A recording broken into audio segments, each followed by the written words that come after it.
दोस्तों, मैं आशा करता हूं कि आप सभी बहुत अच्छे होंगे। ठीक है दोस्तों, और अच्छे होने के साथ साथ अपना पढ़ाई भी कंटिन्यू किए होंगे आप लोग। देखिए, वैकेंसियाँ बहुत आने वाली है दोस्तों, अपनी तैयारी को इस लेवल तक पहुंचाइए कि आप इस बार सक्सेस हो जाइए। ठीक है दोस्तों, तो जैसा कि मैं जनगणना का पार्ट चला रहा हूं दोस्तों, जिसमें पार्ट 1 पार्ट 2 मेरे प्ले लिस्ट में जो भी नए हैं वो जाकर देख लेंगे। ये पार्ट 3 है दोस्तों, और इसी तरह से पूरी जनगणना का बताऊंगा। तो इस सारे एग्जाम में दोस्तों जनगणना से 2 या 3 प्रश्न दे रहे हैं। जनगणना से कितने प्रश्न दे रहे हैं दोस्तों? 2 या 3 प्रश्न दे रहे हैं। अगर हमारा वीडियो आपको अच्छा लगेगा तो लाइक और शेयर कमेंट जरूर कीजिएगा। ठीक है दोस्तों, तो चलिए देखते हैं थोड़ा सा जनगणना। देखिए दोस्तों, वहां तक मैं पढ़ा दिया था आप लोग को, अब यहाँ से आगे देखना है थोड़ा सा आप लोग को। यही सब छोटा छोटा पॉइंट है जो जनगणना से प्रश्न क्या करता है दोस्तों, पूछता रहता है। तो इसमें जो के पॉइंट है दोस्तों, जो चीजें हमें बारीकी से याद रखनी है वो चीजें मैं आप लोग को इसमें क्या करता हूँ दोस्तों, बताते जाता हूँ। तो देखिए दोस्तों, यहाँ पर है कि न्यूनतम 5 लिंगानुपात वाले राज्य। लिंगानुपात चल रहा था दोस्तों। लिंगानुपात क्या होता है दोस्तों? लिंगानुपात हम क्या निकालते हैं? लिंगानुपात क्या बताते हैं दोस्तों कि 1000 पुरुष पर कितनी महिलाएं, हैं दोस्तों, कितनी महिलाएं हैं, इसी को, इन्हीं का अनुपात को क्या कहा जाता है दोस्तों? लिंगानुपात कहा जाता है कि 1000 पुरुषों पर कितनी महिलाएं हैं। तो यही है दोस्तों कि न्यूनतम 5 लिंगानुपात वाला राज्य, यानी कि सबसे कम लिंगानुपात, जहां पर 1000 पुरुषों पर स्त्रियों की संख्या सबसे कम है। तो देखिए दोस्तों, अगर पूछा जाए एग्जाम में कि सबसे कम लिंगानुपात वाला राज्य, तो हरियाणा है दोस्तों। यहाँ पर 1000 पुरुषों पर 879 क्या है दोस्तों? लेडीज हैं। ठीक ना दोस्तों, ये होता है नीचे पुरुषों की संख्या और ये ऊपर होती है स्त्रियों की संख्या। क्या होती है दोस्तों? स्त्रियों की संख्या। किसकी संख्या? स्त्री की संख्या। ठीक है दोस्तों, चलिए उसके बाद दूसरा नंबर पे न्यूनतम आता है, यानी कि बढ़ते क्रम में है और ऊपर घटते क्रम है। दूसरा पर देखा जाए तो 1000 पर ये 800 क्या है दोस्तों? 879 जम्मू कश्मीर। सिक्किम क्या है दोस्तों? 890 है। पंजाब क्या है दोस्तों? 895 है। और उत्तर प्रदेश 912 है। यानी कि उत्तर प्रदेश में भी 1000 पुरुषों पर, ठीक है दोस्तों, 912 स्त्रियां हैं। ठीक है दोस्तों, तो कहने का मतलब ये था, ये न्यूनतम है, यानी कि सबसे कम हरियाणा। अब इससे थोड़ा सा बढ़ेगा तो आपका क्या है? जम्मू कश्मीर। इससे बढ़ेगा तो सिक्किम, इससे बढ़ेगा तो पंजाब, और इससे बढ़ेगा तो उत्तर प्रदेश। इसी तरह बढ़ते हुए चला जाता है। ठीक है दोस्तों, तो इसमें हमें याद करना है सबसे कम 2 नंबर पे। ठीक है दोस्तों, ज्यादा क्वेश्चन यहाँ से बनता है। आगे देखते हैं, अगला है दोस्तों, ध्यान दीजिएगा कि शीर्ष 5 लिंगानुपात वाले राज्य। अब देखिए, वहां पर तो हमने पढ़ा था कि सबसे कम, और यहाँ पढ़ेंगे सबसे ज्यादा। ठीक है दोस्तों, यहाँ क्या पढ़ेंगे? सबसे ज्यादा। शीर्ष 5 लिंगानुपात वाले राज्य। तो देखिए दोस्तों, इसमें क्या कहा है? एक राज्य है और इधर लिंगानुपात है। सबसे ज्यादा अगर पूछेगा कि सर्वाधिक लिंगानुपात वाला राज्य कौन सा है भारत का दोस्तों, तो वो है केरल। यहाँ पर यानी कि पुरुषों की संख्या क्या होती है? कम हो जाती है दोस्तों। क्या हो जाती है? कम। और स्त्रियों की संख्या क्या हो गई है? यहाँ पर ज्यादा है। कितनी ज्यादा है दोस्तों? 84। यानी कि यहाँ पर लिंगानुपात की बात किया जाए तो केरल में स्त्रियों की संख्या ज्यादा है, पुरुषों की संख्या क्या है दोस्तों? कम है। ठीक है, उसके बाद दूसरे नंबर पे आता है दोस्तों क्या? तमिलनाडु, सर्वाधिक अधिक में। तीसरे नंबर पे आता है दोस्तों क्या? आंध्र प्रदेश, 993। तमिलनाडु में कितना है दोस्तों? 996, 3 का अंतर है दोस्तों। छत्तीसगढ़ में कितना है दोस्तों? ध्यान दीजिएगा, 991 है। और मेघालय में क्या है दोस्तों? 989 है। इस तरह से 5, 4, 3 के क्रम में हम सबको याद करेंगे दोस्तों, क्योंकि सारा याद करना जरूरी भी नहीं होगा। और एग्जाम में जो क्वेश्चन उठाता है दोस्तों, या तो ऊपर से 2 पूछ देगा या तो नीचे से 2 पूछ देगा। तो मैंने नीचे से पहले बता दिया है उधर, और ये था ऊपर से। ठीक है दोस्तों, तो ये सारे के पॉइंट है जो एग्जाम में क्या करते हैं दोस्तों, बार बार पूछे जाते हैं। ठीक है, आगे चलिए दोस्तों, थोड़ा सा आगे केंद्र शासित प्रदेश की बात करें दोस्तों। वो तो हमारा राज्य था, और यहाँ पर आ गया केंद्र शासित प्रदेश। तो देखिए यहाँ पर शीर्ष लिंगानुपात, शीर्ष माने कि अधिक, सबसे ज्यादा की बात किया जा रहा है। ठीक है, केंद्र शासित प्रदेश। तो सबसे पुदुचेरी जो है दोस्तों, सबसे ज्यादा यहाँ पर लिंगानुपात है 1000 में से।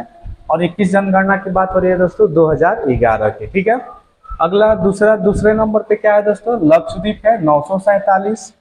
तीसरे नंबर पे क्या है दोस्तों, अंडमान निकोबार व द्वीप समूह है दोस्तों 876। ठीक है दोस्तों। चौथे नंबर पे दिल्ली आ जाता है दोस्तों 868। और पांचवें नंबर पे आ जाता है चंडीगढ़ दोस्तों 818। ठीक है दोस्तों। चंडीगढ़ की एक खूबी है दोस्तों, ये तीन राज्य का दोस्तों क्या है, कैपिटल है, आप सभी जानते होंगे। ठीक है दोस्तों। अब चलिए दोस्तों देखते हैं, तो ये शीर्ष केंद्र शासित प्रदेश की बात किया था, उधर राज्य का था, ये केंद्र शासित प्रदेश में सबसे ज्यादा लिंगानुपात की बात किया जाए तो पुडुचेरी। दूसरे नंबर पे आता है लक्षद्वीप, और ये पहला और दूसरे से ही क्या करता है सब दोस्तों, सबसे ज्यादा क्वेश्चन उठाता है। ठीक है।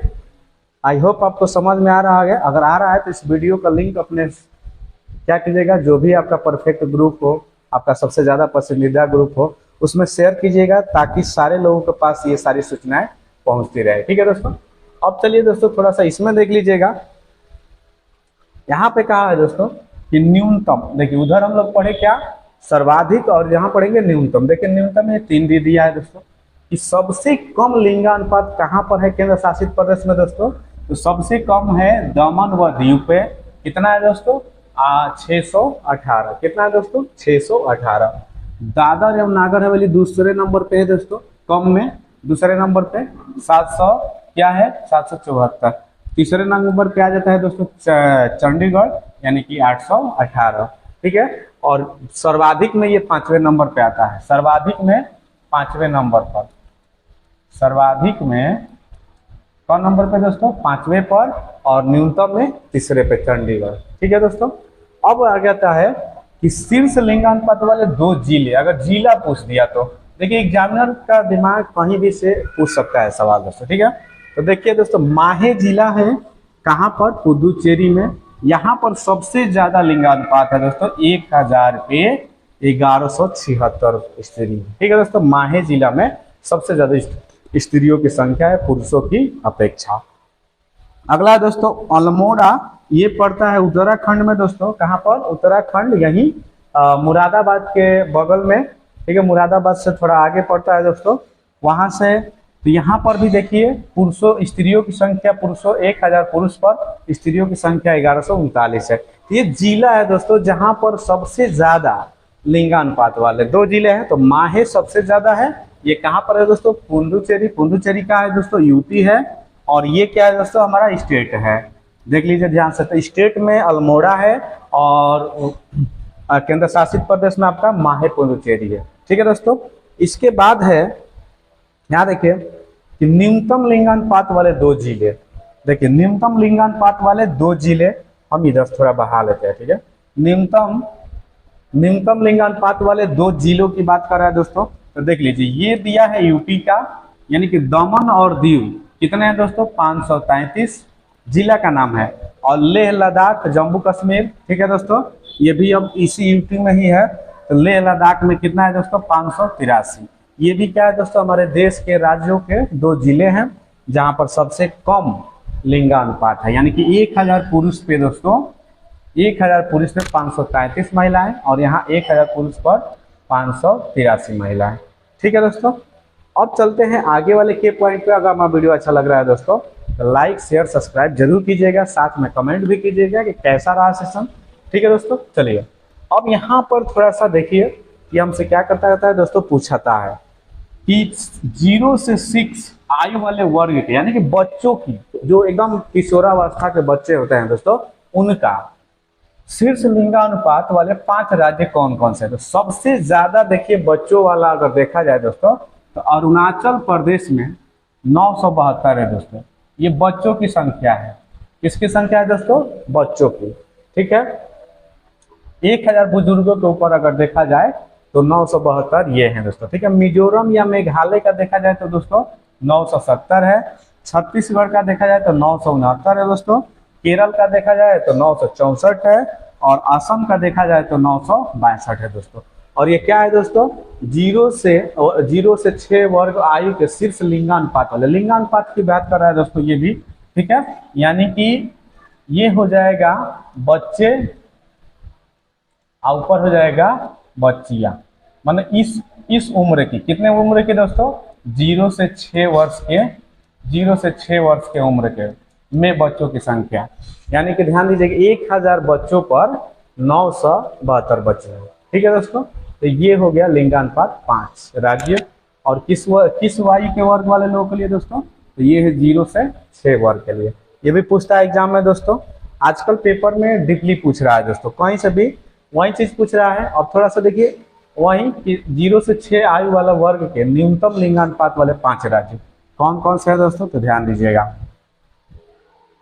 चलिए देखिए, अब प्रदेश में देख लीजिएगा सबसे न्यूनतम, तो यहाँ पर देखिए दोस्तों 1000 बच्चों पर 834 बच्चियां हैं। कहाँ पर दोस्तों, हरियाणा में, ये न्यूनतम है। इससे अधिक पंजाब में आ जाइए 2 नंबर पे दोस्तों 846, जम्मू कश्मीर में आ जाइए दोस्तों 862, और राजस्थान में आ जाएंगे आप दोस्तों तो 888 है। मतलब कि ये बढ़ते, ये सबसे कम है, ये क्या है दोस्तों, सबसे कम। और ये किसकी बात किया जा रहा है दोस्तों, तो 0 से 6 वर्ष के बच्चों बच्चियों की बात किया जा रहा है, यानी कि 1000 बच्चे पर, ठीक है दोस्तों, बच्चियों की संख्या, किसकी संख्या दोस्तों, बच्चियों की संख्या। ठीक है, अब दोस्तों थोड़ा सा ध्यान दीजिए यहाँ पर आगे, यहाँ पर उत्तराखंड भी है दोस्तों।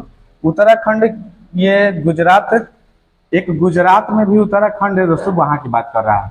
ठीक है, ये कितना है दोस्तों, 890, इसी को ले लीजिएगा। ठीक, अब देख लीजिए दोस्तों, थोड़ा सा इसको थोड़ा सा हम ऊपर कर दें, ये ध्यान दीजिएगा कि 0 से 6 वर्ष आयु वर्ग में शीर्ष 2 और न्यूनतम 2 लिंगानुपात वाले केंद्र शासित प्रदेश। ध्यान दीजिएगा, शीर्ष 2, यानी कि ऊपर वाले ये 2 शीर्ष है दोस्तों, और नीचे वाले क्या है दोस्तों, न्यूनतम वाले हैं। तो देख लीजिए 0 से 6 वर्ष के आयु वाले में दोस्तों सबसे अधिक अगर देखा जाए, क्या देखा जाए दोस्तों, सबसे अधिक देखा जाए तो क्या करें, न्यूनतम लिंगानुपात वाले यानी कि शीर्ष। तो सबसे अधिक कहाँ पर है दोस्तों, अंडमान निकोबार में 1 नंबर पे है। उसके बाद 2 नंबर पे है दोस्तों क्या, पुदुचेरी। किसकी बात की जा रही है दोस्तों, ये बात की जा रही है 0 से 6 वर्ष के आयु के लोगों की। ठीक है दोस्तों, आयु के बच्चों की। दूसरे नंबर पर पुदुचेरी। अब न्यूनतम में देखा जाए दोस्तों, तो न्यूनतम में पहला है दिल्ली 871, और इससे अधिक है दूसरा 2 नंबर पर चंडीगढ़ 880। ठीक है दोस्तों, तो यहाँ तक के भाग में हमारा क्या खत्म हुआ दोस्तों, लिंगानुपात। अब इसके आगे हम लेकर आएंगे दोस्तों साक्षरता दर। नेक्स्ट वीडियो में क्या लेकर आएंगे दोस्तों, साक्षरता दर पे वीडियो लेकर आएंगे। अगर ये हमारा वीडियो आपको अच्छा लगा होगा तो लाइक शेयर जरूर कीजिएगा।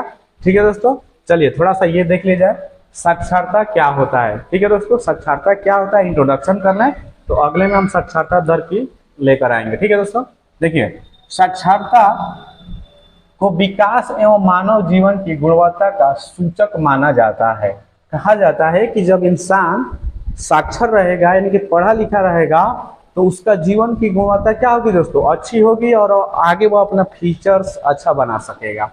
आगे दोस्तों, भारत के साक्षरता दर में पिछले दशकों के सतत वृद्धि हुई।